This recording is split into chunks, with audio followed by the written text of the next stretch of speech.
Matt, I'm sure the security is tight in Madrid where you are, but you should see it here in Kabul. The city is practically under lockdown because this is going to be the biggest meeting that the Taliban have ever held. And Sheikh Hibatullah Akhunzada, the emir, he is supposed to be here, but you know you're not going to see anything of him or much anything else because TV cameras have been banned. He's a man who refuses to ever appear on video, to the extent that some Afghans wonder if he's actually really alive. But I think there's another reason they don't want the cameras, and that's because there's a lot of disagreement and debate within the Taliban. They're going to discuss all sorts of issues, but that question of girls' education, it's not just the international community who are putting the pressure. Younger Talibs send their daughters to school. Older ones, like the Sheikh and the Kandahari sect that he represents, they're old school and they don't. There's going to be a lot at stake, not least for the children I met when I travelled to Wardak province. It's not easy persuading a sheep to have a bath, but it can be fun. And these days, you don't have to worry that the grown-ups will start shooting while you're doing it. Because the war is over and childhood has resumed. I'm not sad. That's why Dr. Roshanak Wardak celebrated the departure of the Americans. She's taking me to see a clinic she oversees. The Taliban have made her the head of mother-child healthcare in Wardak province. 3 pregnant women have been admitted for observation or treatment. Also, she came for delivery. Dr. Wardak has brought in a female obstetrician. The Taliban don't like men treating women, but if they persist in refusing to allow girls to go to secondary school, there'll be no female doctors at all. The Taliban government can't pay staff or buy medicines because of international sanctions. And do you blame Taliban or do you blame international community? We blame both of them. Yeah.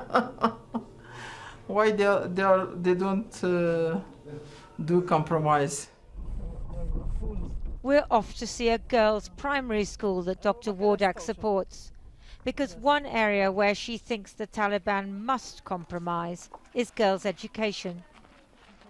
These girls arriving for the afternoon session are aged from 6 years up.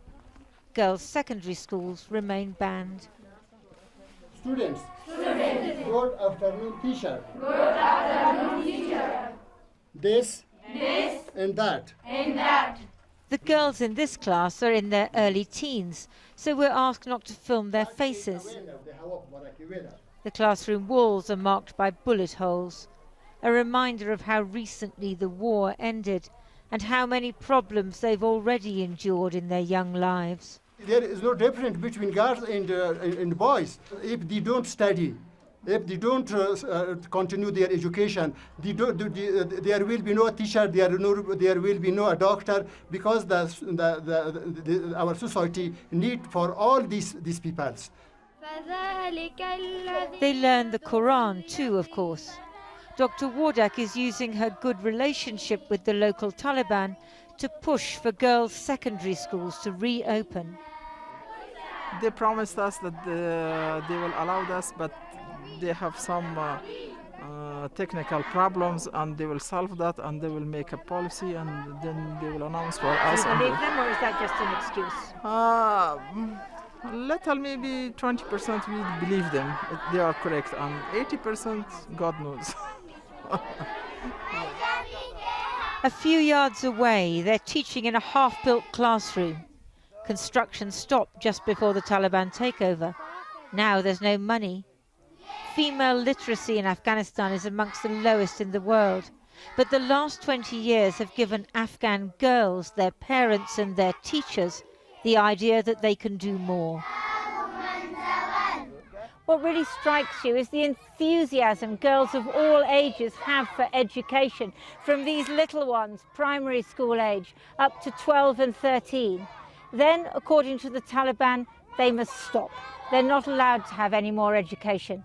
But the teachers I've met say they're going to find a way to continue anyway, because girls must be educated, because Afghanistan needs them. We're on our way back to Kabul, where tomorrow some 3,000 Islamic scholars and Taliban leaders will meet. Today they were making preparations. They're expected to discuss two of the big issues preventing international recognition of the Taliban: girls' education and broadening the government. It's reported that the Emir himself, the mysterious Hibatullah Akhunzada, who is only seen in rare photographs, may appear. Influential Islamic scholars like Sheikh Fakirullah Faik say the Taliban leadership should change policy. موږ باغنم دغه مطالبه کوو چې هر څو نظر کېدای شي د اوناسو مکاتب د چلان شي غټه پانګه بل به ورته دا غواړو چې په موږ باندې اغیار یو څو ردونه کوي چې هغه دا چې د افغان حکومت ټول شموله نه دی او دې کې ټول طالبان دي نو موږ به د امیر المؤمنین نه عاجزانه د درخواست کوو چې سیاسیون مشران کم چې سابقه حکومت کې وو هر څنګه شي وو. In Wardak, the rhythms of rural life continue, come what may.